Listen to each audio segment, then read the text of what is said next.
Hello and welcome to Capitol View for this week. I am your host, Chris Kiefer, and we will be talking about Mississippi news with Daily Journal Capitol Bureau Chief Bobby Harrison. As always, Bobby, how are you doing today? All right, Chris, good to see you. Good. Likewise. I know we've got a lot to talk about today. And the first thing we'll start talking about is transportation needs for the state. That's not a new topic. We've been talking about it for a while. But I guess last week there were 2 days of hearings by the Senate Transportation Committee, MDOT, and others talking more about the state needs on road and bridge repairs. And I guess it really kind of brought it more into focus. Would you say, Bobby? Yeah, or you could say broaden the focus that you had a record stuck, back in the old days when we had records and it'd be a scratch and it get stuck and you just play the same lyric over and over again. You could say that's what the Senate Transportation Committee was doing last week. They were playing the same little segment. There's a huge transportation needs in the state, but there's not an agreement on how to pay to fix those, to deal with those transportation needs. So right now it's just kind of stuck up. We're playing the same lyric over and over again. It seems, Bobby, there were a couple of, I'm trying to glance back at your story, a couple of things that jumped out to me that were, at least that I hadn't heard, from the same, like you said, the same broken record.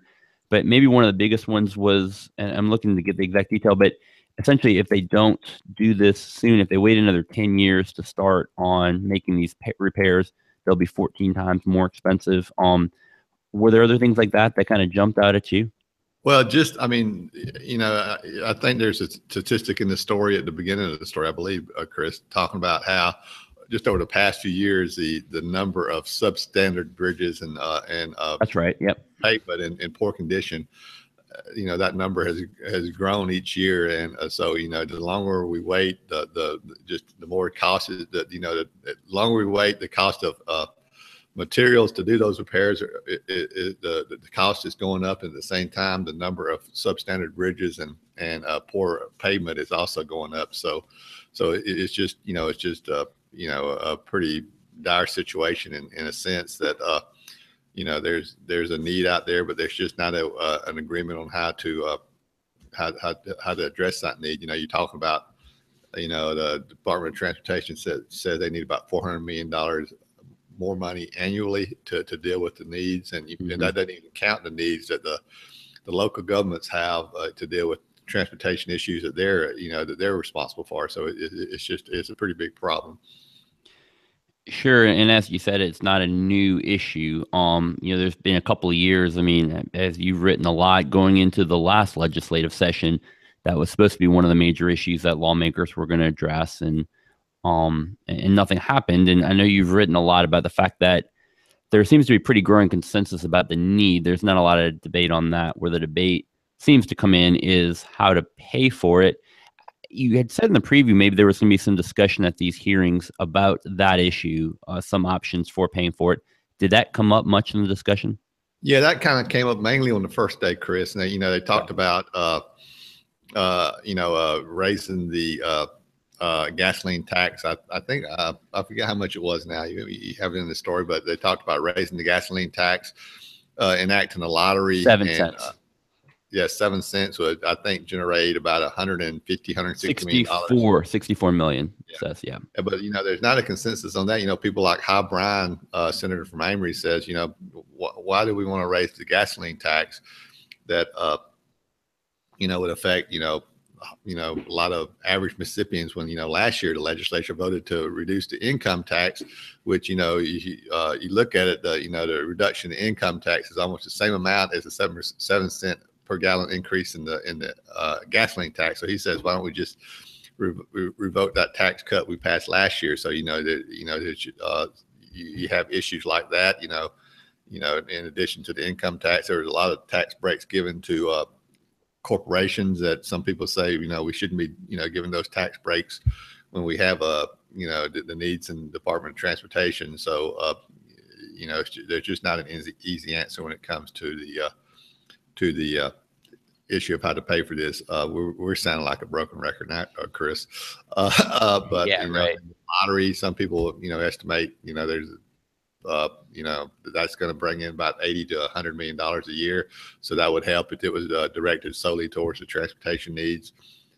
And, there's a thought to, do several things like that to kind of piecemeal the amount of money needed to deal with those needs. Yeah, and I know we've got a legislature and a governor that are very opposed to raising taxes and are in favor of tax breaks. And, I've said, as you've mentioned, Philip Gunn and Tate Reeves specifically, campaigning on the fact that they feel like they were elected to cut government and cut taxes. And so, that's what they feel like they're doing. That said, it's hard to imagine them ignoring this issue for long. Of course, roads, has no political party. They affect everyone. And, particularly when you're talking about economic development, that I know is, tends to be a priority of the legislative leadership. You get to a point where the roads can get so bad it can hurt your ability to bring in companies. So I guess what I'm leading to is, it's been a broken record.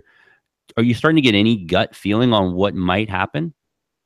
No, I really don't. Yeah. I mean, I think that there'll be some. I mean, my guess would be that in, you got the 2018 session and 2019 session, and then you have elections after the 2019 session. So my guess would be that there's going to be some sort of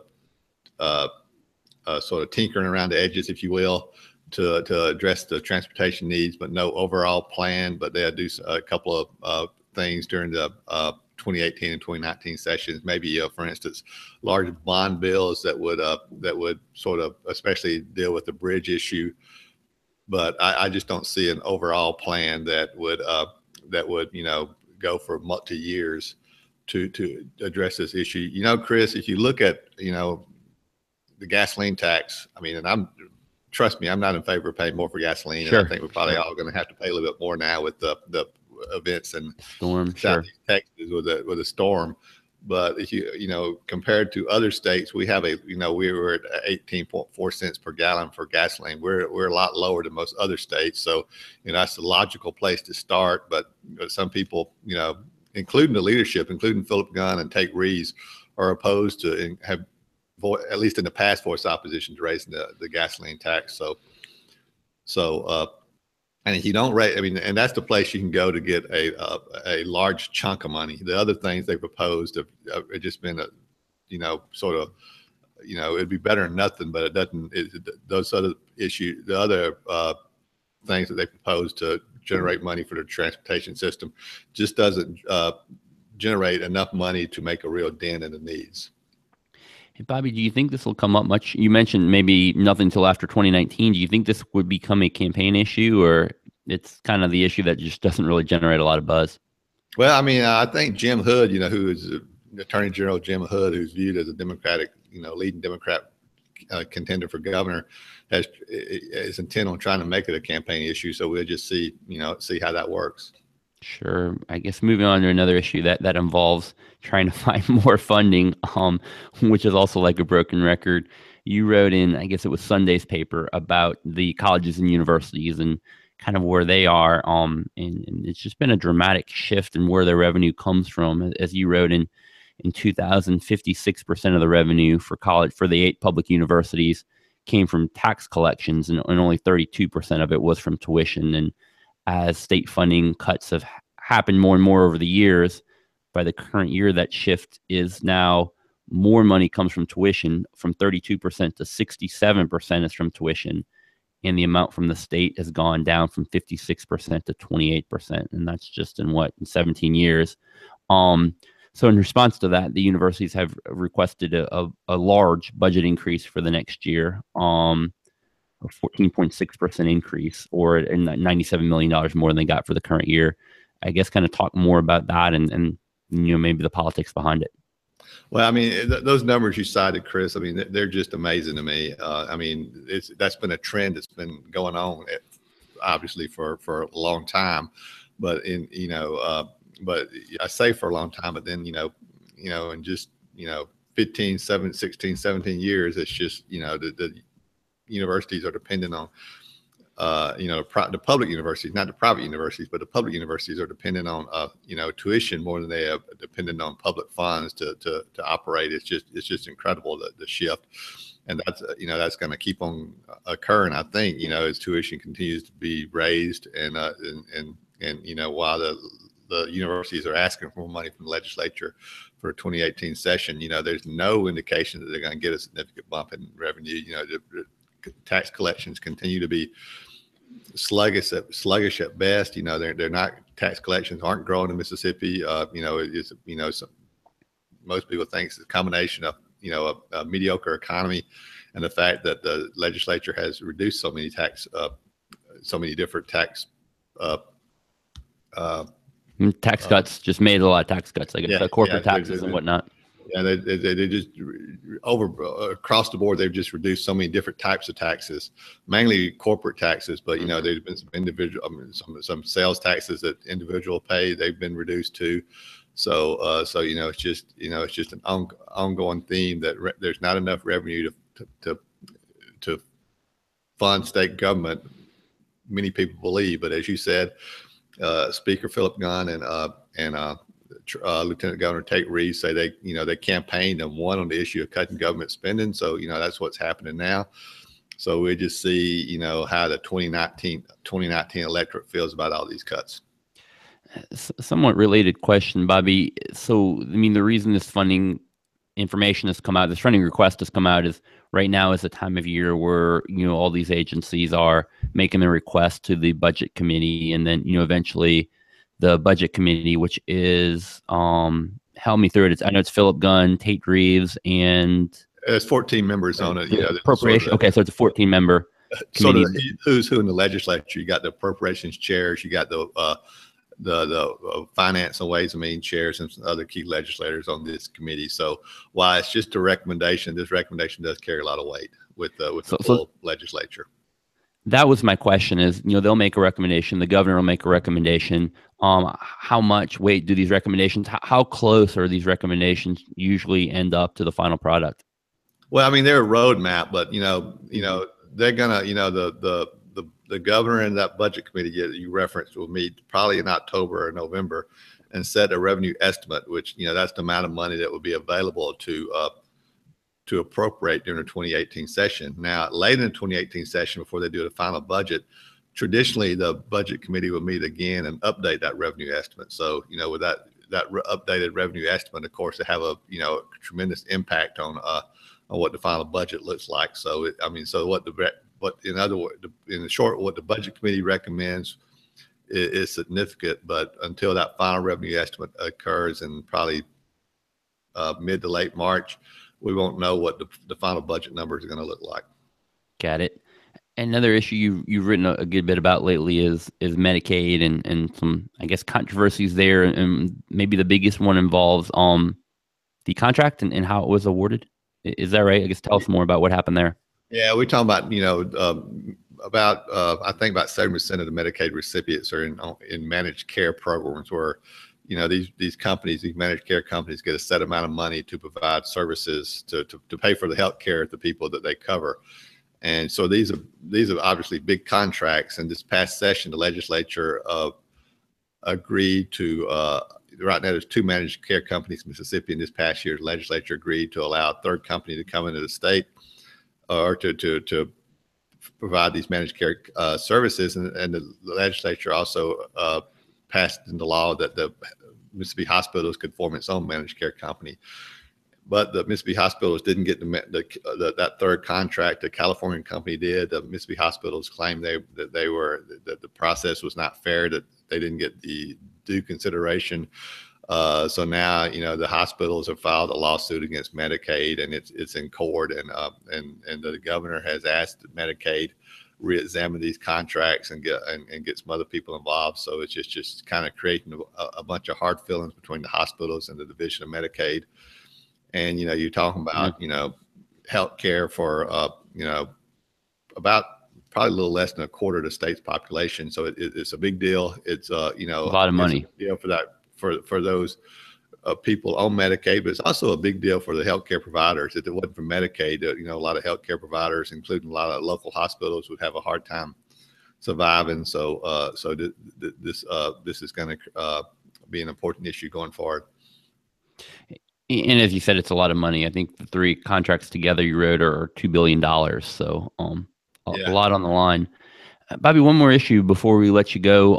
That I know you're working on today, I guess, for a story maybe for tomorrow's paper. And that you've also written about in the past, but is the committee formed by House Speaker Philip Gunn to study the issue of a state lottery. They've had one public hearing, and they're getting ready to have their second. Is that right? Yeah, they had the first public hearing way back in May, and now they're going to have their second hearing next Tuesday, September 5th, I believe that is. And so time's kind of getting short. They're supposed to make a recommendation on the lottery for the 2018 legislative session. So they gotta roll up the sleeves and get to work. They say they're not gonna make a recommendation on whether the state should or should not have a lottery. Of course, we're one of, I think, 5 states, Chris, that don't have does not have a lottery.